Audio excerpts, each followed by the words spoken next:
नमस्कार, मुकाबला देख रहे हैं आप। आपके साथ मैं हूं प्राची पाराशर। भारत जोड़ो यात्रा के बीच राहुल गांधी एक बार फिर सेक्युलरिज्म से सॉफ्ट हिंदुत्व के प्रतीकों को लेकर सामने आ गए हैं। उन्होंने आज फिर हिंदुत्व के प्रतीकों से पीएम मोदी पर सीधा हमला किया। राहुल ने कांग्रेस और खुद को तपस्वी बताया और प्रधानमंत्री और बीजेपी को पूजा कराने वाली। आपको याद दिला दें कि राहुल गांधी हिंदू और हिंदुत्व पर बहस छेड़ चुके हैं, श्री राम और सिया राम पर बहस छेड़ चुके हैं और आज उन्होंने तपस्वी और पुजारी की बहस छेड़ दी। राहुल का कहना है कि कांग्रेस पार्टी तपस्वी लोगों की पार्टी रही है, बीच में तपस्या बंद हो गई थी, अब फिर एक बार तपस्या शुरू करके हम मैदान में आ गए हैं। बीजेपी पुजारियों की पार्टी है, ये लोग अपनी पूजा करवाते हैं और खेत में, फैक्ट्री में, दुकान पर काम करने वाले गरीबों, किसानों और छोटे व्यापारियों की तपस्या में आग लगा देते हैं। उन्होंने नोटबंदी का जिक्र करते हुए तपस्वी शब्द को अपनी परिभाषा बताई। राहुल ने आज डर की राजनीति के खिलाफ शिवजी की अभय मुद्रा का जिक्र किया। उन्होंने कहा कि शिवजी, गुरु नानक, भगवान महावीर, गौतम बुद्ध, ये सब अभय मुद्रा में बैठते हैं, हाथ दिखाते हैं, जिसका मतलब है कि डरो मत। कांग्रेस पार्टी का चुनाव चिन्ह हाथ का पंजा भी अभय मुद्रा का संदेश देता है। आज इसी बात पर करेंगे मुकाबला। पहले सुनिए राहुल गांधी ने आज क्या कहा। ये सिंबल देखा है आपने, शिवजी की फोटो में देखा है, इसका मतलब क्या है? कोई बता सकता है? आप कहेंगे आशीर्वाद। आशीर्वाद नहीं है, ये अभय मुद्रा है, डरो मत। ये तपस्या का सिग्नल है। अपना काम करो, तपस्या करो, डरो मत। इसीलिए तो कांग्रेस का ये सिंबल है। नहीं, आप हंस रहे हो, मैंने रिसर्च किया है। ये सिंबल कहां से आया, कैसे आया, मैं आपको किसी दिन बता दूंगा, आप हैरान हो जाओगे। अच्छा, आपने गुरु नानक की फोटो देखी है? उसमें भी आपने देखा होगा, देखिए ना। बुद्धा की फोटो देखी है, उसमें भी अभय मुद्रा। महावीर जी की फोटो देखी है, उसमें भी अभय मुद्रा। ये तपस्या का संगठन है। इसको अगर आप तपस्या में लगाते हैं तो इसकी एनर्जी बढ़ती है। बीजेपी पूजा का संगठन है, उसको अगर आप पूजा में लगाएंगे उसमें स्ट्रेंथ आती है। अब बीजेपी, अब पूजा दो तरीके की होती है। धर्म की बात कर रहा हूं।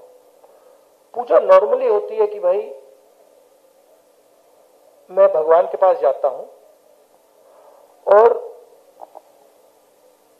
मैं उनसे कुछ मांगता हूं, मगर इनिशिएटिव जो पूजा करता है उसका होता है। ठीक है, आरएसएस की पूजा अलग है। आरएसएस चाहता है कि फोर्सिबली उनकी पूजा हो। मोदी जी चाहते हैं, इसलिए वो आपसे नहीं मिलते हैं, कि फोर्सिबली उनकी पूजा हो और देश में सब लोग उनकी पूजा करें। उसका रिस्पॉन्स एक ही हो सकता है, उसका रिस्पॉन्स तपस्या ही हो सकता है और कोई रिस्पॉन्स नहीं हो सकता है। और बीजेपी कहती है, आरएसएस कहती है कि नहीं भैया, तपस्या की कोई रिस्पेक्ट नहीं होनी चाहिए। जो हमारी पूजा करेगा उसकी रिस्पेक्ट होगी। और बीजेपी, आरएसएस इस देश को फोर्स्ड पूजा की ओर ले जा रही है।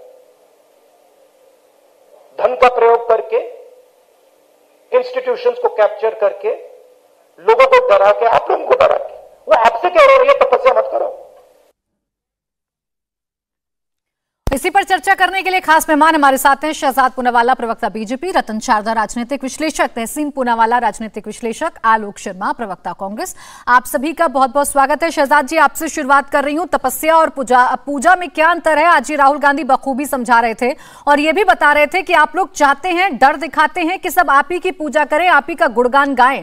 आप इस देश में नफरत फैलाने का काम कर रहे हैं, डर दिखा रहे हैं। देखिए, कुछ दिन पहले हमारे वरिष्ठ प्रवक्ता भाई सुधांशु त्रिवेदी जी ने कहा था कि राहुल गांधी और उनकी यात्रा जो है, ये चिर युवा, चिर व्यथित, चिर कुपित और चिर व्याकुल है। इसमें एक और शब्द जोड़ देना चाहिए कि ये चिर भ्रमित है। अब बताइए, जो केवल ढोंग करते हैं इन सारी चीज़ों का ज्ञान रखने की, उनको ये भी नहीं पता कि महाभारत में जो महायोद्धा अर्जुन है, उनका लक्ष्य क्या था जब वो गए थे मछली के आँख को भेदने के लिए। मतलब ये तो बच्चे को पता है, जो राम संस्कृति में, जो भारत की संस्कृति में पला है, जो रोम संस्कृति का नहीं है, कि मछली को भेदने का जो लक्ष्य था वो ये था कि स्वयंवर सभा में जो द्रुपद पुत्री द्रौपदी जी का जो अपने आप को उपयुक्त साबित करेगा वो उनसे शादी करेगा, लग्न करेगा। तो ये तो सभी को पता है, परंतु मैं समझ सकता हूं कि जो लोग यहाँ की संस्कृति के नहीं हैं उनको इन चीज़ों का ज्ञान नहीं होता। 2 दिन पहले आपने एक तस्वीर भी देखी होगी कि बच्चे के साथ राहुल गांधी चल रहे हैं, कि ये देखिए, ये बच्चे की तस्वीर आपने देखी होगी। अब बच्चे ने, बेचारे बच्चे का क्या दोष है, उसने तो दाहिने कंधे से बाईं ओर पहना है, जनेऊ को डाला है, जनेऊ को, और जो भी जनेऊ के संस्कृति, जनेऊ के संस्कार, विधि और नियम को जानता है वो जानता है कि ये केवल पिंडदान करने के लिए डाला जाता है। तो मतलब कहीं ना कहीं कांग्रेस पार्टी भी पिंडदान की ओर चल चुकी है। कांग्रेस पार्टी के राहुल गांधी ये मानते हैं, और ये पहली बार ऐसा बयान नहीं दिया है। देखिए, बार बार राहुल गांधी और कांग्रेस पार्टी तो बांटो और राज करो की राजनीति में ही विश्वास रखती है। देश को धर्म के आधार पर बांटा, फिर भाषा के आधार पर बांटा, जाति के आधार पर बांटा, आज हिंदू समाज को तपस्वी और पुजारी के बीच में बांट रहे। बताइए, अब तपस्वियों का सम्मान करना यह अच्छी बात है, परंतु पुजारियों का अपमान करना यह कहां की संस्कृति है? यह कहां का हिंदू जो अपने आप को सबसे बड़ा हिंदू बोलते हैं? और पुजारी का अर्थ क्या होता है? जो पूजा करता है। पूजा करना मतलब अर्चना करना, स्तुति करना, आदर करना। पर मूलतः कांग्रेस पार्टी कभी भी हिंदू धर्म का आदर नहीं कर पाई है। इसके तो कई सारे प्रमाण है। अभी भगवा ग्रंथ पर किस प्रकार की टिप्पणी इनकी आई थी, हुसैन दलवाई की, किस प्रकार से हिंदुत्व को आईसिस और बोको हराम कहना, राम जी का अस्तित्व नहीं ये तक कह देना, राम मंदिर का विरोध करना और राम मंदिर भूमि पूजन का विरोध करना। तो एक लंबा सिलसिला चलता आया है। हमेशा हिंदू धर्म का आस्था का चोट करके वोट बैंक के वोट के लिए इस प्रकार प्रहार सवाल ये पूछे जाने लगे हैं कि राहुल गांधी अगर हिंदू की बात करते हैं, हिंदुत्व की बात करते हैं, हिंदू देवी देवताओं की बात करते हैं, तो इसमें बीजेपी को आपत्ति क्यों हो जाती है? पूरी की पूरी फौज ऐसे क्यों उतर जाती है मैदान में कि देखिए राहुल गांधी जो कर रहे हैं ये फेक हिंदुइज्म है? देखिए, मैं आपको एक ही चीज बताता हूं, हमें कोई समस्या नहीं है। हम तो खुश है कि जो व्यक्ति थाईलैंड, बैंकॉक की यात्रा करता था वो आज भारत की यात्रा कर रहा है। परंतु मेरा केवल इतना कहना है कि पादरी संस्कृति में इतना मत विलीन हो जाइए कि आप जो पुजारी है उनका अपमान करने लगे। आप रोम संस्कृति में इस प्रकार विलीन ना हो जाइए कि राम संस्कृति का अपमान करने लगे। मेरा केवल सवाल इतना है, आलोक जी बैठे हैं, वरिष्ठ है, उनसे पूछे कि पुजारियों का अपमान, पुजारी भारतीय जनता पार्टी के साथ ही है, पुजारी भारतीय जनता पार्टी ही उनके साथ होते हैं। देश का हर व्यक्ति पूजा करता है, पुजारी के पास जाता है, पूजा भी करता है, अर्चना करता है, स्तुति करता है भगवान की। तो हर एक व्यक्ति पुजारी होता है। तो क्या आज देश के सारे 140 करोड़ लोगों का अपमान नहीं किया राहुल गांधी ने? पहला सवाल। दूसरा सवाल, ये अपने आप को बार बार तपस्वी कहते हैं, अच्छी बात है, परंतु सुनिए आलोक जी, तपस्या तो रावण ने भी की थी, तपस्या रावण ने भी की थी, वो सफल नहीं हो पाई। तपस्या माने मन के भीतर जाना, खुली सड़क पर तो प्राणी भी चलता है भाई। तो तपस्या का असली अर्थ तो मन के भीतर जाना है। आप तो यात्रा पे निकले हो, आपको लग रहा है आपकी यात्रा ही तपस्या है, मन के भीतर जो जाए वो ही तपस्या होती है। चलिए आलोक जी साहब इस बात का जवाब ले लेते हैं। आलोक जी, आपकी यात्रा शुरू हुई, पहले राहुल गांधी तपस्वी हुए, अब तो राहुल गांधी के साथ साथ पूरी कांग्रेस तपस्वी हो गई है, और पुजारियों का जो आपने एक अलग परिभाषा बताई है, आपत्ति बीजेपी को है? सर, बीजेपी को तो मतलब कुंठा भी है, आपत्ति भी है। हिंदू धर्म की कोई और बात करे, बीजेपी को मिर्ची लगनी शुरू हो जाती है, और वो वक्तव्यों से भी नजर आता है। शहजाद मेरे छोटे भाई हैं, इतनी कुंठा ठीक नहीं है शहजाद। आप कह रहे हैं जनेऊ केवल पिंडदान पे पहना जाता है, लोग हंस रहे हैं। नहीं, मैंने कहा दाएं से बाएं हो। ना, मेरे बिस्कोट मत कीजिए। मैं भारतीय मुसलमान हूं, पर इतनी संस्कृति, इतना निधि, जो विधि नियम है, उतना तो मुझे भी पता है। देखिए, आप अपने, मैंने कहा नहीं, मेरे बातों को मिसकोट ना करें, ये बड़ा गंभीर विषय है। मैंने ये कहा कि जब आप दाहिने कंधे से बाईं ओर पहनते हैं तब उसको पिंडदान के लिए, श्राद्ध के लिए पहना जाता है, अन्यथा आपको पहनना होता है बाएं से दाएं। आपने गलत सुन लिया था। वो बता रहे थे कि किस तरीके से जनेऊ को कब और कैसे पहना जाता है, क्या क्या अलग अलग जगहों पर पहना जाता है, वो समझा रहे थे। वो ये नहीं कह रहे थे। मुझे लगता है, हाँ, जनेऊ के 3 धागे हैं और तीनों के अपने अपने अलग अलग महत्व हैं, लेकिन आज चर्चा का वो विषय नहीं। और किस दिशा में कैसे पहना जाता है और कौन से कान पे और कब डाला जाता है, हमने बचपन में सब किए, दादा दादी ने कराए, लेकिन शायद अब प्रैक्टिस में नहीं, लेकिन छोड़ देते हैं उस बात को। दिक्कत असली ये है कि उन्होंने कहा कि जो बीजेपी की पूजा करे ये उसी को सब कुछ मानते हैं। शायद राहुल जी का पूरा वक्तव्य इन्होंने नहीं सुना। भगवान के पुजारियों के लिए उन्होंने कुछ नहीं कहा है। उन्होंने कहा है कि जो बीजेपी की पूजा करे, बीजेपी उन्हीं को सब कुछ मानती है, और जो बीजेपी की पूजा ना करे वो कुछ नहीं।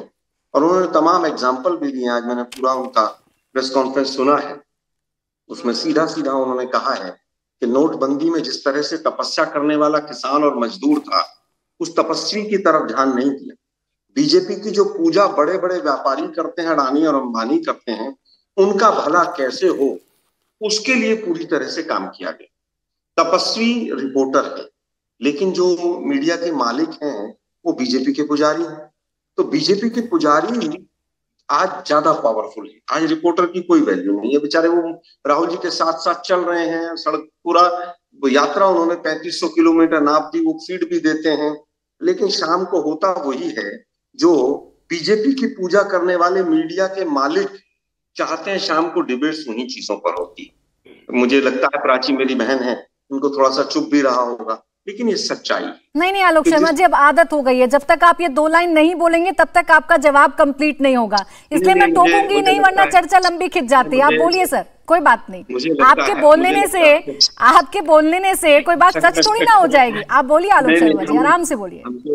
हम तो कह ही रहे हैं, एक व्यक्ति जो अपने आप को कहता है मैं विश्व का दूसरे नंबर का सबसे ज्यादा अमीर आदमी हूँ, दूसरा व्यक्ति तीसरे नंबर का विश्व का सबसे अमीर है, लेकिन अपने चैनल्स पे शाम को पूरी तरह से वो विद्वेष, द्वंद्व और विष परोसते हैं।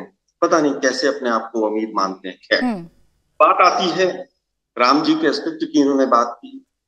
अभी पिछले कुछ दिनों ही संसद में कहा गया कि राम सेतु कहीं पर नहीं है, कोई साइंटिफिक एविडेंस नहीं है।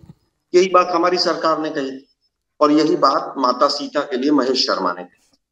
लेकिन अब उसकी बाल की खाल निकाल के रहिए, हिंदू ये हो गए और हिंदू वो ना। हिंदुत्व इतना कमजोर है कि बीजेपी के परेशान किए से वो परेशान होगा। चलिए सर, ये बात मैं आपकी मान गई कि हिंदुत्व इतना कमजोर नहीं है, लेकिन आप मुझे एक बात समझाइए। जो तपस्या और पुजारी की बात या पूजा की बात, डर की पूजा की बात कर रहे थे राहुल गांधी, आप मुझे अंतर समझाएंगे सर? तपस्या क्यों की जाती है? तपस्या का मकसद क्या होता है? आप मुझे बताएंगे सर? ये क्लियर नहीं हो पा रहा है एक्चुअली, क्योंकि आप कह रहे हैं कि आरएसएस डर दिखा रही है, आप कह रहे हैं बीजेपी डर दिखा रही है। ये डर कहाँ है और आपको कैसे नजर आ रहा है? मुझे प्लीज थोड़ा सा समझा दीजिए उदाहरण के साथ।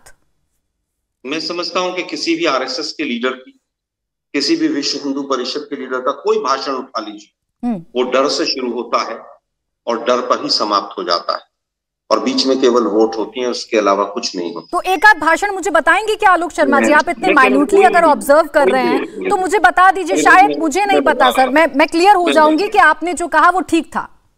मैं इसीलिए तो कह रहा हूँ ना, हाँ। आप लोगों की गलती नहीं है, आप लोगों को तो जो ऊपर से दिखाया जाता है। अरे तो आप दिखा दीजिए आलोक शर्मा जी, अगर मैं नहीं देख पाई तो आप दिखा दीजिए, सिंपल है। सुनेंगे तभी तो बताऊंगा मैं। बताइए, आक्षेप लगाने से अच्छा कि आप सच बता दीजिए, फैक्ट बता दीजिए। आप सुनना ही नहीं चाहते। 80-20 की राजनीति क्या थी? डर था वो, या क्या वो लालन पालन था? गोली मारो और दूसरा शब्द में ले नहीं सकता, राम ज़ादे और दूसरा शब्द में ले नहीं सकता, शमशान कब्रिस्तान ऐसा हो जाएगा, मुसलमानों की आबादी बढ़ जाएगी, फिर ये हो जाएगा, फिर हिंदू खतरे में आ जाएगा। आप कोई भाषण उठा लीजिए, आप तो शायद कुछ ही चीजें याद आ गई होंगी, आपको अभी तक नहीं पता था। अब मैं तपस्वी और आलोक शर्मा जी, फिर बोटी बोटी वाला बयान भी याद आएगा, फिर उसके बाद मोदी की हत्या कर दो, ये बयान भी याद आ जाएगा। तो अगर आप बयानों में जाएंगे तो बयान, अगर आप ये मुझे यहाँ पर नेशनल टेलीविजन पर बता दें कि कांग्रेस की तरफ से ऐसा कोई बयान नहीं है, तो मैं चर्चा को यहीं से आगे बढ़ा दूंगी। मैं वही कह रहा हूँ प्राची जी, बीजेपी के प्रवक्ता जब बोले थे तो आप बीच में एक बार भी नहीं। अब आप सवाल पूछिए ना, बीजेपी के प्रवक्ता की तरह क्यों बोल रहे हैं? सर, मुझे आपके सर्टिफिकेट की जरूरत नहीं है। अब तो आलोक शर्मा जी, मुझे और आपको चर्चा करते हुए बहुत समय हो गया सर, आप कम से कम इससे आगे तो निकल जाइए। अच्छा चलिए, अब आप सुनिए तो सही ना। हाँ, पूजा और तपस्या में क्या फर्क? पूजा कहा गया कि बीजेपी के नेता और तमाम जो बीजेपी के भक्तगण हैं, ठीक है, और मीडिया के जो भक्तगण हैं, वो सुबह से शाम तक बीजेपी की पूजा करते हैं। चलिए ठीक है, मैं इस पे छोटा सा रिएक्शन से बात कर लूं, उसके बाद बाकी मेहमानों के पास जाऊंगी। काफी वक्त दिया है आलोक जी अब आपको मैंने। आलोक जी, तपस्या ये है कि लोग जेलों में रहे, 10-10 साल तक जेलों में रहे। ठीक है सर। तो देश के लिए अपने प्राण दिए, अपने शरीर के टुकड़े उड़वा दिए। मैं समझूंगी सर, अभी मेरे पास बहुत सारा वक्त बचा है, मैं आपसे समझूंगी तपस्या का मतलब असली मतलब क्या है। एक बार शहजाद जी को काउंटर करने दीजिए। आलोक जी प्लीज, समय फिर खत्म हो जाता है। आलोक जी आपसे इजाजत लेते हुए, प्राची जी देखिए, तपस्या और पूजा में कोई अंतर ही नहीं हो सकता। मैं आपको समझाता हूं कैसे। तपस्या क्या है? यात्रा है। सुनिए आलोक जी, मुझे अपना वक्तव्य तो रखने दीजिए। आलोक जी इतनी असहिष्णुता देखिए, अरे पर मेरी बात है, मुझे रखने तो दीजिए। मेरी बात सुने बगैर ही आप प्रतिक्रिया देंगे तो राहुल गांधी की श्रेणी में कहलाएंगे। सुन तो लीजिए भाई साहब, मेरी बात हो जाने दीजिए, उसके बाद आप बोलिए। 10 सेकंड का अंतर है, अब सुन लीजिए। देखिए तपस्या क्या यात्रा है? वो यात्रा है प्राप्ति में पर्याप्ति की, मतलब जितना प्राप्त है वही पर्याप्त है, तो आप तपस्वी कहलाते हैं। और 1 सेकंड प्लीज बीच में ना रोके। आलोक जी, प्राची जी, क्या तरीका है भाई? हम एक दूसरे की बातों का सम्मान करें थोड़ा। देखिए आप बखूबी जानते हैं कि आपको डिबेट को कैसे डिरेल करना है, और आप वही कर रहे हैं। जनता भी देखती है, दर्शक भी देखते हैं। आपकी बात जब आप बोल रहे थे तो शहजाद इंतजार कर रहे थे और बड़ी ही शालीनता के साथ शिष्टाचार दिखाते हुए अपनी फिंगर रेज करके अपनी बारी का इंतजार कर रहे थे। ऐसा ही आप भी कर लीजिए। 2 मेहमान और हैं सर, चर्चा में इंक्लूड नहीं कर पा रही हूं मैं उनको। अगर आप दोनों ऐसे उलझेंगे तो वो दोनों रह जाएंगे। मैं अपनी बात केवल रखना चाहता हूं। आलोक जी सिर्फ 1 मिनट दे दीजिए मुझे, 1 मिनट दे दीजिए, मैं आपको पूरा वक्त दूंगी सर। एक एक करके सबसे रिएक्शन ले लूं, फिर आप ही बोलिएगा सर, मैं सुनूंगी आपकी बातों को। शहजाद जी जल्दी से कंप्लीट। हाँ देखिए, अगर आप देखें तो तपस्या या तपस्वी कौन होता है? जो प्राप्त है उसी में पर्याप्त महसूस करता है, तो वो तपस्वी कहलाता है। और जब पर्याप्ति मिल जाती है तब आप धन्य करते हैं, आप स्तुति करते हैं, आप अर्चना करते हैं, अर्थात पूजा करते हैं। तो तपस्या और पूजा कोई अलग अलग बात नहीं है। तपस्या के बाद ही पूजा होती है और पूजा एक माध्यम है तपस्या को पूर्ण करने का। तो इसमें मैं केवल 1-2 चीज जोड़ना चाहता हूं। मैं आपसे एक सवाल पूछना चाहता हूं। आलोक जी, मैं तो मुसलमान हूं, मैं एक बात आपसे पूछना चाहता हूं भाई, अगर आपको बोलना है चाटुकारिता करती है कोई संस्था किसी की, तो आप केवल पूजा का शब्द इस्तेमाल क्यों करते हैं? पुजारी क्यों बोलते हैं? भाई आप बोल सकते थे कि ये देखिए ये लोग हैं, ये केवल जो है सजदा करते हैं। सजदा नहीं बोलेंगे, कभी भी सजदा नहीं बोलेंगे। हमेशा पूजा और पुजारी को एक तरीके से तबका देना हमेशा। मैं आपको एक बात और बोलता हूँ, एक और उदाहरण दे रहा हूँ, एक और उदाहरण दे रहा हूँ, एक और उदाहरण 10 सेकंड, एक और उदाहरण। प्राची जी 10 सेकंड, बार-बार 10 सेकंड, मेरी बात स्पष्ट हो जाएगी। प्राची जी 10 सेकंड। अब देखिए, अभी प्राची जी, अभी एक और इनके इकोसिस्टम के व्यक्ति ने क्या कहा? राम जन्मभूमि को नफरत की जमीन कहा। किसी और धर्म के पावन पवित्र स्थल को ऐसा नहीं कहा जा सकता। इसीलिए मैं कहता हूं कि बार बार जो चयन करते हैं शब्दों का, उसमें भी आपकी मानसिकता झलकती है। जैसे आज दिख रही है। तो बाकी मेहमान रह जाएंगे। तहसीन जी भी इंतजार कर रहे हैं। तहसीन जी, जो परिभाषा अभी शहजाद पूनावाला जी बता रहे थे, क्या वो परिभाषा ऐसी ही है जैसे वो समझाने की कोशिश कर रहे हैं? क्या इस बयान के ऐसे मायने भी निकाले जा सकते हैं? नमस्कार प्राची जी। भाजपा के जो प्रवक्ता है और जो उनके समर्थक है, उनको पता नहीं इसे क्यों लगता है कि इस महान धर्म, हिंदू धर्म का सर्टिफिकेट बांटने का अधिकार भगवान श्री राम ने इनको दिया है। इनको क्यों ये लगता है? क्या आलोक जी हिंदू नहीं है? प्राची जी, क्या आप हिंदू नहीं है? ये क्या सर्टिफिकेट बांटने का इन लोगों? ये लोग वो लोग है प्राची जी, इनकी हिपोक्रेसी आलोक भाई शालीनता में बोले नहीं। ये वो लोग है जिसने पार्लियामेंट के अंदर नरेश अग्रवाल में जो शब्दों का प्रयोग किया, भगवान श्री राम, भगवान विष्णु, भगवान शंकर के लिए, अरुण जेटली साहब खड़े होकर पार्लियामेंट में कहे कि ये आदमी को अरेस्ट करना चाहिए। अरेस्ट तो दूर की बात है, वो इनके उत्तर प्रदेश का सबसे बड़ा नेता है। ये लोग ये फर्जी लोग है। ऐसा कोई सगा नहीं जिसको भाजपा ने ठगा नहीं। और ये बात कर रहे हैं रामायण और महाभारत की। यही घमंड जो आज भाजपा के प्रवक्ता में आपको दिख रहा है, यही घमंड रावण में था, यही घमंड दुर्योधन में था कि हम इतने बड़े हैं कि हमें कोई नहीं हरा सकता। लेकिन राजनीतिक तौर से जो हशर रावण का, दुर्योधन का राजनीतिक तौर से हुआ, वही राजनीतिक हशर भारतीय जनता पार्टी का 2024 में होने वाला, यही घमंड था। बिल्कुल सही कहा भाजपा के प्रवक्ता ने कि रावण भी तपस्या करते थे, रावण भी पूजा करते थे, बिल्कुल सही कहा। लेकिन उसके पीछे था डोमिनेशन। हमें डोमिनेट करना है, हमें सबको, मुझे सोने की लंका मेरी है, मी आई मी माई सेल्फ। और उसके सामने है एक राहुल गांधी। मैं नहीं कह रहा हूं राहुल गांधी जी तपस्वी है, नहीं है, लेकिन वो मेहनत कर रहे हैं। उन्होंने, उनके परिवार ने बलिदान दिया है, उनके पिताजी ने देश के लिए बलिदान दिया, उनके दादी ने देश के लिए बलिदान दिया है। वो मेहनत कर रहे हैं। इस देश को क्या मैसेज दे रहे कि प्यार मोहब्बत से रहो? आप मुझे ठीक है तहसीन जी, देखिए उनके बलिदानों पर तो किसी ने भी सवाल नहीं उठाया था, सवाल तपस्या और पूजा को लेकर था। रतन शारदा जी, बार बार आरएसएस का भी जिक्र आ रहा है भारत जोड़ो यात्रा में। आज भी राहुल गांधी जब बोल रहे थे तो बीजेपी के साथ साथ उन्होंने आरएसएस का भी जिक्र किया और ये बखूबी बता दिया कि संघ इस देश पे डर फैलाना चाहता है और इंस्टीट्यूशंस पर अधिकार संघ का ही है। राहुल गांधी की जो थीम है वो थीम है कि मैं देश को जोड़ना चाहता हूँ।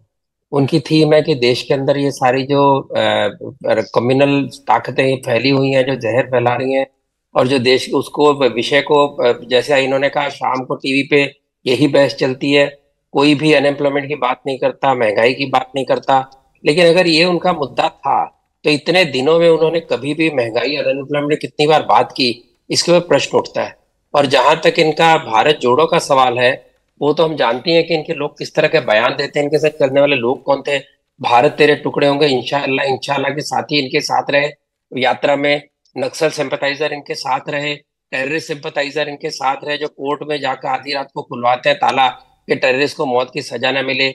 इनका व्यक्ति ये वाजपेयी की स्मारक पे जाते हैं और उसके एक दिन पहले इनका व्यक्ति वाजपेयी जी के जन्मदिन पे उनका अपमान करता है, उसका उत्तर ये देते नहीं, उसको पार्टी से निकालते नहीं। राजन जिनके साथ है, जिन्होंने लगातार अपनी गद्दी छोड़ने के बाद में हर साल, हर 6 महीने, हर महीने में बार बार ये दावा किया कि भारत की इकोनॉमी डूब रही है, भारत का सारा कुछ डूब जाएगा, बर्बाद हो जाएंगे। उनके दुर्भाग्य से भारत की इकोनॉमी बर्बाद नहीं हुई। भारत की इकोनॉमी विश्व के सबसे अच्छे परफॉर्मेंस वाली इकोनॉमी, इनको हजम नहीं होता। ये आपस में चर्चा करते क्रिप्टो करेंसी गरीब लोग ले रहे हैं, और एक गरीब लोग जो 67,000 की क्रिप्टो करेंसी खरीदते हैं, ऐसे इनका कहना है। और ये सारी जो बातें करते हैं, जहां तक ये तपस्या का सवाल है, यहाँ लोग बैठे हैं, भारत के अंदर संघ का काम तपस्या से बड़ा है, लोगों की भारत माता की पूजा से बड़ा है, और किसी को दबाने से नहीं बड़ा है। मैं इनको बता दूं, परम पूजनीय गुरुजी संघ के जो संघ चालक थे, 1940 से 73 तक 3rd क्लास के डिब्बे में, बसों के अंदर, बैलगाड़ी में, पैदल उन्होंने 33 वर्ष में 60 बार भारत की परिक्रमा की। उन्होंने कभी नहीं कहा कि मैं तपस्वी हूँ, मुझे पता है भारत में क्या हो रहा है, और दूसरे मूर्ख हैं, उनको पता नहीं है, जहर फैला रहे हैं, ऐसा उन्होंने एक बार कहा नहीं। इनका व्यक्ति क्या कहता है? ये कहता है कि यूपी के जो मठा, जो कि गोरखपुर मठ के प्रमुख हैं नाथ संप्रदाय के, उनको कहते हैं भगवा वस्त्र छोड़ दें। इस तरह की बातें करने वाला। और जहां तक इनका हिंदू प्रेम, हम जानते हैं कि हिंदू आतंकवाद कौन शब्द लाया था, झूठा किसने फैलाया था? कम्युनल वायलेंस बिल, जो जनता के विरोध के कारण हटाना पड़ा, जिसके अंदर हिंदुओं को प्राइम रूप से टारगेट किया गया था कि कोई भी दंगा होगा तो वहां का हिंदू उसके लिए जिम्मेवार होगा और उसको सिद्ध करना पड़ेगा। उसने नहीं किया मेजोरिटी के नाम पर। ये सारे करने वाले लोग यहाँ पर इस तरह की बातें करें। भारत के अंदर लाखों स्वयंसेवकों ने अपने जीवन का त्याग किया है, हजारों प्रचारकों ने जीवन की आहुति दी है। उस आहुति को, ठीक है आलोक शर्मा जी, सारे सवाल आपसे ही हैं जो रतन शारदा जी उठा रहे हैं। एक छोटा सा ब्रेक मैं के बीच में रोक रही हूँ रतन शारदा जी आपको। तहसीन जी आपके पास भी आऊंगी, एक छोटा सा ब्रेक ले रही हूँ, ब्रेक से वापस लौटेंगे, चर्चा को यहीं से आगे बढ़ाएंगे। ब्रेक के बाद स्वागत है आपका, मुकाबला देख रहे हैं आप। आलोक शर्मा जी, जो एक पॉइंट रतन शारदा जी ने उठाया, वो पॉइंट इस तपस्या शब्द को लेकर है कि इस देश में पहली बार तो कोई यात्रा नहीं हो रही है। तमाम राजनीतिक दलों ने, तमाम राजनेताओं ने यात्राएं निकाली हैं, लेकिन एकाएक उसे तपस्या का रूप दे देना, राहुल गांधी की तुलना भगवान राम से कर देना, इसे भी तो चाटुकारिता की श्रेणी में रखा जा रहा है। बीजेपी यही आरोप लगा रही है आप पर। देखिए, मुझे लगता है कि किसी ने भी नहीं कहा कि इससे पहले कभी यात्राएं हुई हैं। रावण भी रथ पर चलता था और आडवाणी जी भी रथ पर ही चले थे, और वो रथ यात्रा जो थी पूरे देश में विद्वेष फैलाती हुई चलती थी। जिस शहर में गई वहीं कर्फ्यू, वहीं दंगे, वहीं तमाम तरह के नारे, और वहीं काट दो और मार दो। ये पदयात्रा है, और पदयात्रा भी भारत को जोड़ने के लिए। रावण भी रथ पर था और आडवाणी जी भी रथ पर थे, मैं इससे ज्यादा कुछ नहीं कहूंगा। किसी ने भगवा छोड़ने को नहीं कहा शारदा जी। ये कहा जरूर जाता है कि जिस व्यक्ति के ऊपर 15-15 केस हों और वो भी भगवा पहनकर और हिंदुत्व का प्रवचन दे, तो बड़ा हास्यास्पद लगता है। अब बात आती है कि इकोनॉमी बूम कर रही है। अगर इकोनॉमी बूम कर रही है तो देश का पर कैपिटा इनकम 25% कैसे गिर गया, और देश भुखमरी के इंडेक्स में कैसे नीचे चला गया। और ये मोदी साहब और अमित शाह साहब के राज में ये देश के ऊपर 4 गुना कर्जा 8 साल में हो गया। उसके बाद भी आप कह रहे हैं बम बम हो रहा है। ये आरएसएस का बम बम हो सकता है। दूसरी बात, आप बिल्कुल तपस्वी थे, आरएसएस वाले बिल्कुल तपस्वी थे, इसमें कहीं कोई दो राय नहीं। बिल्कुल अंग्रेजों के चारों तरफ तपस्या ही तो करते थे बैठकर, और क्या करते थे? 60 रुपए की पेंशन से लेकर 7 कुछ आप लोगों ने किया। आप लोग देखिए, मैं किसी के बीच में नहीं बोला, आप मेरे पूरा बीच में बोले। आलोक जी कम से कम बोलना, शांति से रहिए, सुनिए जरा। देखिए कितना भड़क रहे दूसरे बोले। शब्द का नीचे लिख के नाम और जिस तरह से आप लोग जहर उगलते हैं, यही आरएसएस है। आलोक शर्मा जी पहले तो ये बंद कर दीजिए सर, फिर मुझे बीच में आना होगा, मैं इंटरव्यू करूंगी तो आप कहेंगे कि मैं आपको बोलने नहीं देती हूँ। मेरे मेहमान जो मेरे साथ बैठे हुए हैं, मुझे कोई जरूरत नहीं है कि मैं आपसे लाइसेंस लूंगी सर। उनका मन है, वो अपनी स्वेच्छा से अपनी विचारधारा को बताने के लिए बैठे हैं। आलोक शर्मा जी आप बांटते हैं सर हमेशा। रतन शारदा जी का मन है कि वो किस तरफ से बोलेंगे, क्या बोलेंगे और क्या बातें नहीं बोलेंगे। आप उनके मुंह में थोड़ी ना शब्द ठूस देंगे। मुझे प्रमाण दीजिए, तो पता चल जाएगा किसके माँ बाप आरएसएस में आ रहे हैं।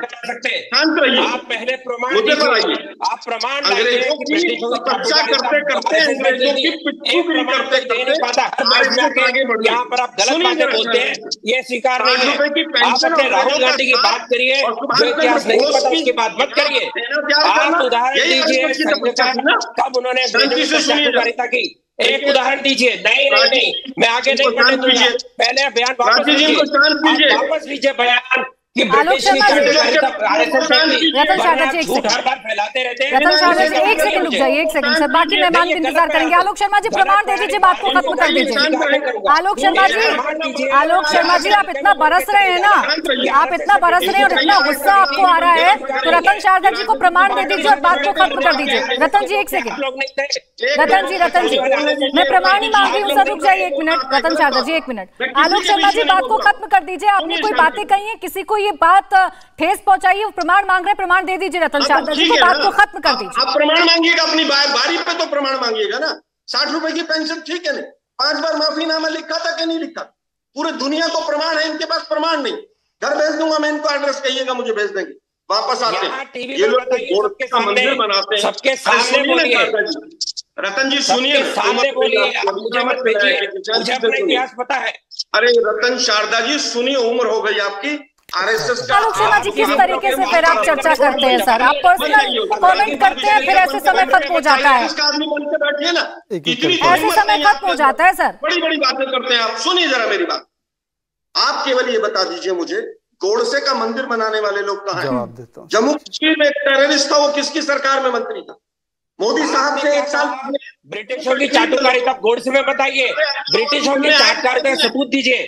पहले ब्रिटिश चाटुकारिता। चलिए ठीक है आलोक शर्मा जी, आप ऐसे कमेंट करेंगे, रतन शारदा जी भड़केंगे और आप फिर चर्चा को कहीं से कहीं ले जाएंगे। तपस्वी और पुजारी पर चर्चा में कर नहीं पाऊंगी, मैं आपको बीच में रोकूंगी सर। शहजाद जी के पास जा रही हूँ, फिर तहसीन जी के पास जाऊंगी, काफी देर से इंतजार कर रहे हैं। शहजाद जी देखिए, मुझे लगता है आलोक शर्मा जी प्लीज आप थोड़े से धैर्य का परिचय दे दीजिए, थोड़ी सी शिष्टाचार का परिचय दे दीजिए। सबसे पुरानी पार्टी है ना आप, सबसे पुरानी पार्टी है, आपको गुस्सा आता है आपके बीच में कोई बोलता है, तो प्लीज आपको भी थोड़ा सा शांत रहना सीखना होगा।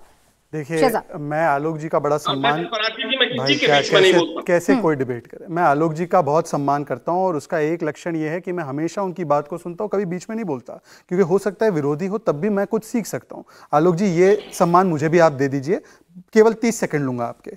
देखिए, सबसे पहला लक्षण तो एक तपस्वी का कि वो क्रोधित नहीं होता और अहंकार उसमें कतई नहीं होता। अहंकार की चरम सीमा तो वो है कि स्वघोषित तपस्वी और प्रभु श्री राम से तुलना अपने आप की, कहना कि राहुल ही राम है, ये तो कतई तपस्वी के लक्षण नहीं है। परंतु मैं आपसे 2-3 बातें कहता हूं। एक सेकंड प्लीज आलोक जी, मैं आपसे हाथ जोड़कर दरख्वास्त कर रहा हूं, मेरी बातों को बीच बीच में आप बार बार टोकते हैं, फिर मेरा समय समाप्त हो जाता है, ये तो अन्याय है ना। प्राची जी, क्या तरीका है, कोई एक स्टेटमेंट ही ना करने मिले पूरा। शहजाद जी रुकिए ना, आप जानते हैं आलोक शर्मा जी ऐसा क्यों करते हैं? नहीं, पर एक एक करके आलोक शर्मा जी, फ्लो तोड़ने का। आलोक शर्मा जी, मेरा आधा समय यही कहने में निकल जाता है कि आलोक शर्मा जी प्लीज चुप हो जाइए, प्लीज चुप हो जाइए, प्लीज चुप हो जाइए। तहसीन जी भी इंतजार कर रहे हैं, शहजाद जी अपनी बात कंप्लीट करेंगे तब मैं तहसीन जी के पास जाऊंगी ना। चर्चा को भटकाइए मत ना प्लीज, थोड़ी सी आवाज मुझे कम करनी पड़ जाएगी आपकी। आलोक जी मुझे थोड़ी सी आवाज कम करनी पड़ जाएगी प्लीज सर, आपकी आवाज मुझ तक नहीं आएगी। फिर 1 सेकंड रुक जाइए, शहजाद 30 सेकंड में कंप्लीट करेंगे, फिर मैं तहसीन जी के पास जाऊंगी। आलोक शर्मा जी, मैं आपसे उम्मीद कर सकती हूँ कि आप चुप रहेंगे, शिष्टाचार दिखाएंगे थोड़ा सा डिबेट का। शिष्टाचार आप लोग भी दिखाइए थोड़ा सा। हाँ मैं दिखाऊंगी सर, मैं दिखाऊंगी। शहजाद जी देखिए, तहसीन पूनावाला ने कहा कि हम फर्जी है, तो मैं तहसीन पूनावाला, क्योंकि मैं जानता हूं कि हालांकि ये भी अपने आप को ऐसे तो नास्तिक कहते हैं, परंतु रामायण और महाभारत की इन्होंने बहुत अभ्यास कर रखी है। शिवजी ने संसार को निगलने का काम किया था, जैसे राहुल गांधी ने बताया था। क्या महायोद्धा अर्जुन को लक्ष्य पता नहीं था जब वो स्वयंवर सभा में गए थे और उन्होंने मछली की आंख को भेदा था? या मुझे बता दीजिए कि मंदिर में जाने वाले लोग लड़कियों को छेड़ते हैं, ये अद्भुत ज्ञान कहां से आता है भाई? अब तीसरी बात पे तहसीन पूनावाला ने मिसकोट की, तहसीन पूनावाला और किसी और ने मिसकोट की। जितेंद्र सिंह का बयान है, क्या तरीका है प्राची, हर 5 सेकंड में इंटरप्शन। तो फिर आपका पीसीआर भी तो थोड़ा सा सशक्त है कि वो कार्रवाई करे भाई। आलोक शर्मा, एक बार तो जनता को बात प्रतिपक्ष का सुनने दीजिए। मैं बार बार विनंती करना, आप देखे, एक सेकंड रुकिए। देख, कृष्ण जी की भी चेतावनी 2 या 3 बार ही हुई थी, उसके बाद फिर हमको भी तो उठाना पड़ेगा बात। आलोक शर्मा जी अपनी बारी के अनुसार नहीं करेंगे? तहसीन जी भी तो सुन रहे हैं। शहजाद जी तहसीन जी से बात कर रहे थे, उनसे बात कर रहे थे, उनसे सवाल पूछ रहे थे, सुन रहे हैं ना? इस प्रकार की चर्चा का आप भी कोई तो अर्थ सुन नहीं लीजिए ना। अगर आप डिटेल करना चाहते हैं तो मुझे थोड़ी सी आपकी आवाज को कम करानी होगी, थोड़ी सी आवाज कम करानी। बोलिए बोलिए शहजाद चैनल है, कम से कम सार्थक चर्चा होने दे। बोलिए बोलिए। देखिए, पहली बात तो मैंने कहा कि अहंकार के लक्षण तपस्वी में नहीं होते। कोई अपने आप की तुलना या प्रभु राम से नहीं करता। दूसरी बात, ये फर्जी किसको कह रहे हैं? शिवजी ने संसार को निगला था। तहसीन जी बताइए ये ज्ञान सही है गलत है? तीसरी बात, उन्होंने जितेंद्र सिंह को मिसकोट किया। जितेंद्र सिंह का पूरा बयान पढ़कर सुना रहा हूं। वो कहते हैं कि there is some kind of indication, direct और इनडायरेक्ट, के 2 स्ट्रक्चर्स, मतलब राम सेतु एग्जिस्ट करता था। ये यहां पर आकर झूठ बोलते हैं और इसी प्रकार से झूठ बोलते हैं। मैं आपको एक और उदाहरण बताता हूं। हिमाचल में इनकी सरकार आई, हिमाचल में सरकार आते ही 3 रुपया वैट डीजल पर बढ़ा दिया है। बताइए, ये बात करते हैं प्राइस राइज की, गरीबी की, अनएम्प्लॉयमेंट का हाल देखिए। मैं आखिरी बात अपनी समाप्त कर रहा हूं। अनएम्प्लॉयमेंट की बात देखिए, 28.5% अनएम्प्लॉयमेंट राजस्थान में, 19% अनएम्प्लॉयमेंट बिहार में। रोजगार मांगने जाते हैं, पेपर लीक के मामले में युवा जाते हैं तो उनको लाठी डंडे बरसाते हैं और ये बात करते हैं रोजगार की। आखिरी बात मैं बात करता हूं, देखिए कंफ्यूज यात्रा है ये, यात्रा पूर्ण तरीके से कंफ्यूज है भाई। क्या आपकी बात आ रही है? मैं शहजाद सुन रही हूं, मेरे दर्शक भी कंफ्यूज यात्रा है। मैं आपको बताता हूं क्यों कंफ्यूज यात्रा है। ये यात्रा इसलिए कंफ्यूज है, आज भी जब राहुल गांधी से पूछा गया कि बताइए कि स्वामीनाथन कमीशन रिपोर्ट पर आपका क्या स्टैंड है, तो जिस रिपोर्ट को उनके कार्यकाल में बनाया गया वो लागू नहीं कर पाए 6 वर्ष। आज मोदी सरकार ने उसको लागू किया तो MS स्वामीनाथन ने उसकी वाहवाही और प्रशंसा की। जिन लोगों ने और वादे किए मैनिफेस्टो में कि कर्ज माफी करेंगे, राजस्थान ने एक किसान का कर्ज माफ नहीं किया। आलोक जी, ये बहुत ही अन्यायपूर्ण है कि आपने किसी की भी बात को, खास करके मेरी बातों को बाधित किया। शहजाद जी आपकी बात आ गई, मेरे दर्शकों ने भी सुन ली, उनकी आवाज कम थी, आपकी आवाज भरपूर गई है, आपका एक एक पॉइंट गया है। तहसीन जी, जो बातें अभी शहजाद जी ने बताई आपने सुनी होंगी सर, ये आवाज ने तो आपको डिस्टर्ब नहीं किया। वो बता रहे हैं कि कैसे कंफ्यूज हो गई है राहुल गांधी की भारत जोड़ो यात्रा। वाकई में कंफ्यूज यात्रा हो गई है क्या ये तहसीन जी? राहुल गांधी जी की ये जो भारत जोड़ो यात्रा है, जिसमें मैं स्वयं भाग लेने वाला हूं, ये एक अद्भुत सफल यात्रा है जिसने देश को जोड़ने का काम किया है, लोगों को एक आवाज दी है। जहां तक सवाल रहता है सरकार का, वर्तमान सरकार का, मैं 2 चीज देखे, क्योंकि आलोक जी को बोलना है, मैं 2 चीज कहते हैं अपनी बात। मेरे सवाल का जवाब दीजिए ना तहसीन, आप मेरे भ्राताश्री हैं। मैं आपसे एक सवाल पूछा, मैंने आपसे सवाल पूछा, क्या शिवजी ने संसार को निगला था? क्या अर्जुन को अपना लक्ष्य नहीं पता था? नहीं, इसका भी जवाब इसी से शुरू कीजिए। क्या महायोद्धा अर्जुन को जो चिर कुमारी द्रौपदी के स्वयंवर में शामिल हुए थे, उनको नहीं पता था लक्ष्य क्या था? इतना जवाब दीजिए ना। आप सबसे बड़े उच्च कोटि के हिंदू अपने आप को साबित करते हैं, इसका जवाब दीजिए पहले। ठीक है तहसीन जी, मैं इस पे आऊंगा। जिस व्यक्ति ने कहा कि इस मुल्क में संघ टेरर है, और आज भी वो रिकॉर्ड पर है कि देश में संघ टेरर है, मैं हिंदू टेरर मुस्लिम टेरर नहीं, संघ टेरर, मैं अपने शब्दों को बहुत जिम्मेदारी से कह रहा हूं, रिपीट कर रहा हूं, संघ टेरर आज भी उस पर कायम है। वो भाजपा का माननीय मंत्री RK सिंह है, उस शब्दों को उन्होंने वापस नहीं लिया। जिस व्यक्ति ने पार्लियामेंट के अंदर कहा मां सीता का कोई सबूत नहीं, इसमें कोई इफ एंड बट नहीं है, वो इस वक्त भाजपा का मेंबर ऑफ पार्लियामेंट है, भाजपा ने उस पर कोई कार्रवाई नहीं की। मैं इसलिए शुरुआती वक्तव्य में कैमरे में नहीं जाना चाहता हूं, ऐसा कोई सगा नहीं जिसको भाजपा ने ठगा नहीं, लेकिन ये भाजपा क्यों चाहती है चर्चा इन मुद्दों पर हो? क्योंकि वो नहीं चाहती इकोनॉमी पर चर्चा हो। इकोनॉमी पर आता हो, आप बड़ी बड़ी बातें कर रहे हैं शहजाद जी इकोनॉमी पर। जिस डॉक्टर मनमोहन सिंह ने $970 बिलियन से हमारी इकोनॉमी को $2 ट्रिलियन पे ले गए और 1.2 ट्रिलियन पे ले गए, और अब उससे आप 3 ट्रिलियन, आपने $1 ट्रिलियन की बढ़ोतरी की, उसमें आपने पर कैपिटा GDP कम किया, आप कह रहे हैं इकोनॉमी बढ़ गई। मेरा सवाल था तहसीन जी से। तहसीन जी मेरा भी एक सवाल है आपसे, चूंकि आप बड़ी शालीनता से जवाब देते हैं तो ये सवाल मुझे लगता है इसका जवाब आप मुझे देंगे। ये भारत जोड़ो यात्रा की जो आप जिक्र कर रहे हैं निकली थी इस वजह से ना कि देश में जो समस्याएं हैं हम उनको हाईलाइट करेंगे, जनता के पास जाएंगे, उनको बताएंगे। लेकिन जितनी भी प्रेस कॉन्फ्रेंसेज होती हैं उसमें नफरत की बात होती है, उसमें बीजेपी का डर दिखाया जाता है, बताया जाता है कि बीजेपी ने इस देश को कितना बर्बाद कर दिया। मैंने नहीं सुना सर कि लास्ट बार आपने महंगाई पर कब बात कर ली, आपने बेरोजगारी पर कब बात कर ली। जो हाइलाइट्स बनते हैं वो नफरत, तपस्या, पुजारी, श्री राम, यही बनता है। नहीं प्राची जी, हाइलाइट्स जो राहुल जी बात कर रहे हैं उनके पूरे प्रेस कॉन्फ्रेंस में, और बार बार वो प्रेस कॉन्फ्रेंस करते हैं, वो रेंज ऑफ मुद्दों पे बात कर रहे हैं। क्या इसमें सत्यता नहीं है कि सबसे हाईएस्ट इंडिविजुअल्स जिनके पास पर कैपिटा इनकम है, जो पैसे वाले, हर वो व्यक्ति जो पैसे वाला है वो विदेश में घर लेने की जो उन्होंने माइग्रेट किया, जो पैसे वाले लोग हैं, हाईएस्ट माइग्रेशन इस वर्तमान सरकार के दौरान हुआ है। क्या इसमें सत्यता नहीं है कि जो सिटिंग सुप्रीम कोर्ट जज है वो जैसे उसका टेन्योर खत्म होता है वो मेंबर ऑफ पार्लियामेंट बनता है? आप कह सकते हो ये पास में हुआ है, मैं खुद कहता हूं कांग्रेस की गलती है, लेकिन आपने नया भारत का वादा किया था। जो गलतियां कांग्रेस ने की जिसकी वजह से पावर के बारे आप वही चीज करते हो। मुझे आप बताइए वर्तमान प्रधानमंत्री ने कितने प्रेस कॉन्फ्रेंस किए? आप बताइए इस चीज के वर्तमान प्रधानमंत्री कितनी चीज जी, लेकिन मेरे सवाल का जवाब नहीं आया। नफरत का माहौल है, इसी की बात हुई, इसकी बात नहीं हुई तहसीन जी कि वो क्यों नहीं ये मुद्दे उठाते उतनी मुखर तरीके से जितना वो मीडिया का सवाल उठाते। मुझे उम्मीद है कि बात सुन रहे हैं। लोग चल रहे। अब मैं इसका जवाब दे दूं तुरंत, एक त्वरित जवाब दे देता हूँ। फिर आप जवाब दे देना भाई, आप लोगों का खत्म नहीं होता, मैं जब बोलने लगूंगा तब आलोक जी बीच में बोल पड़ेंगे। अब इसको भी थोड़ा हमें समय दीजिए। मैं सच्चाई कह रहा हूँ प्राची जी, 10 सेकंड मैं आपके शो पे ले आऊंगा। 10 सेकंड मैं आपके शो पे ले आऊंगा। वो लड़का जो मेरे साथ आ रहा राहुल जी के साथ जुड़ने को, वो पीएचडी है, उसको नौकरी नहीं मिल रही है, उसको नौकरी नहीं मिल रही है। चलिए ये पॉइंट्स है, इसका जवाब मैं ले लेती हूं पॉइंट्स में, फिर आलोक जी के पास एक-एक करके मैं अपनी बात रखूंगा। थोड़ा सा आप लोग भी थोड़ा सा इंतजार करिए और पूरी बात होने दीजिए। अब तहसीन पूनावाला ने शुरुआत की, मेरे एक भी सवाल का जवाब नहीं दिया, इधर उधर गोल गोल बातें करके। लेकिन मुद्दों की बात तो की है ना कि देश में मुद्दे हैं। अब बोलने दीजिए, आलोक जी बीच में बोल दीजिए। क्या तरीका है, एक भी शो में पूरे समय पर रुकिए ना, मुझे मुद्दे की बात करने दीजिए। शहजाद जी मुद्दों की बात तो कर रहे हैं ना तहसीन जी, मैं बात कर रहा हूं, मुझे बोलने तो दीजिए मोहतरमा। हाँ। ऐसा है कि पहले तो राहुल गांधी महंगाई की रैली में जाते हैं राजस्थान में, वहां पर हिंदुत्व किस प्रकार से आईएसआईएस बोको हराम होता है वो ज्ञान देकर आते हैं। वो कहते हैं हम बेरोजगारी और महंगाई की बात कर रहे हैं, आज उन्होंने पुजारियों के ऊपर ज्ञान दे दिया अपना अलग से। अरे हम आपसे कह रहे हैं कि बात कीजिए ना। आज एक सवाल पूछा गया MS स्वामीनाथन कमीशन रिपोर्ट किसानों के विषय पर, जिस विषय को मैंने उठाया, इन लोगों में से किसी ने नहीं उठाया। मैंने पूछा राहुल गांधी कब उसको लागू करेंगे, ये सवाल पूछा गया तो उन्होंने गोलमोल जवाब दिया और कोई स्पष्टता नहीं, कहा कि मैनिफेस्टो में जो लिखा होगा वो पूरा करेंगे। मैनिफेस्टो में तो लिखा था कि एपीएमसी हटा देंगे। भाई मैनिफेस्टो में लिखा था कर्ज माफी करेंगे किसानों की, राजस्थान में 1 रुपया कर्ज माफ नहीं किया, वहां पे जमीनें नीलाम कर दी।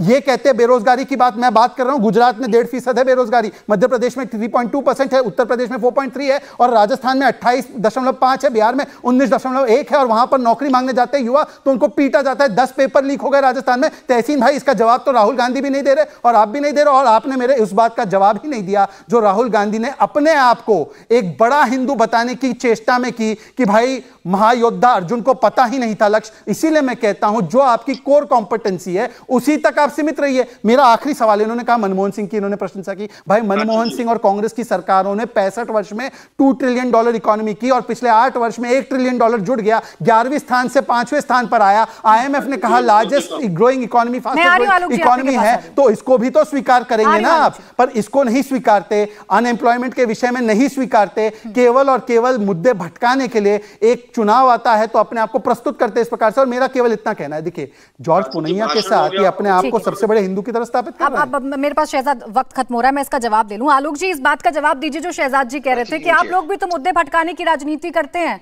आपकी भी भारत जोड़ो यात्रा के साथ तमाम विवाद जुड़ गए। देखिए सत्ता में 9 साल से ये बैठे और बेरोजगारी के जवाब हम दें, इसलिए 8 जून को कहा गया कि 10 लाख लोगों को सरकारी नौकरी देंगे। 2 जून आने के करीब पहुंच गई और कितने लाख लोगों को रोजगार नौकरियां दे दिया ये बताएं। 2 करोड़ रोजगार देंगे किसने कहा था? मोदी साहब ने कहा था ना। हमने नहीं दिया होगा, हमसे कमियां रही होंगी, जनता ने हमें हटा दिया। लेकिन 15 प्रेस कॉन्फ्रेंस करने वाला एक व्यक्ति पिछले 1.5 महीने 2 महीने के अंदर उससे सवाल पूछे जा रहे हैं कि ये क्यों नहीं पूछा, वो क्यों नहीं पूछा। लेकिन कोई मीडिया का साथी ये नहीं पूछ रहा कि देश के प्रधानमंत्री ने आज तक एक भी प्रेस कॉन्फ्रेंस नहीं की है। कोई भी झूठ बोलकर चला जाता है। बोको हराम का नाम राहुल गांधी ने राजस्थान में कब लिया? शहजाद जी, कुछ तो थोड़ी सी तो लज्जा रखिए, आप लोग कुछ भी बोल के चले जाते हैं। आपके सलमान खुर्शीद ने नहीं दिया ये वक्तव्य? यार आपने राहुल गांधी का नाम लिया। हाँ, पर उन्होंने हिंदुत्व पर ज्ञान दिया था राजस्थान में। मैं यही पुष्टि आपसे चाहता था। आप मेरे ट्रैप में आए, बहुत अच्छी बात है। हिंदुत्व पर ज्ञान तो दिया ना, कि हिंदुत्व और हिंदुइज्म अलग अलग होता है, ये ज्ञान दिया ना राजस्थान में। कि मैं किसी के बीच में नहीं बोला था ना प्राची। आप पूरा मेरे बीच में बोले हैं आलोक जी। थोड़ा इस शो को जाकर देख लीजिएगा। समय खत्म हो गया आलोक जी, जल्दी से कंप्लीट कर लीजिए प्लीज।